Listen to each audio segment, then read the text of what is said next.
D.L.Moody says, there are many of us that are willing to do great things for the Lord, but few of us are willing to do little things. As children of God, we always seek to do great wonders and miracles and shine for God like Moses, Joshua, Elijah and Elisha. But do we know that they were faithful in little things before they were mightily used by God?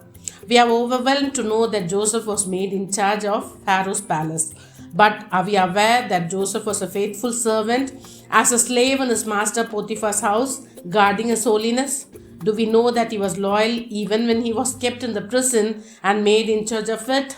We are excited to know how Moses led the Israelites, working wonders and miracles, parting the Red Sea, bringing water out of the rock. But do we perceive how Moses was devoted to his education, learning all the wisdom of Egyptians until he was 40 years, and how he remained serene in the Midianite wilderness for the next 40 years, just rearing his father-in-law's sheep?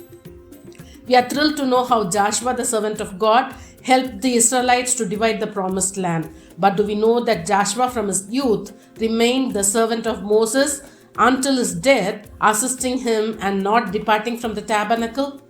It stirs our thoughts to know that David became the king all over Israel. But are we sensitive to the fact that David carefully watched over his father's few sheep, ready to even swap his life for them when a lion and a bear came to attack them, even when nobody else had an eye on him?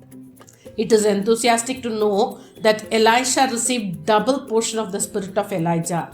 But are we conscious to the fact that Elisha just remained as Elijah's personal assistant, washing his hands?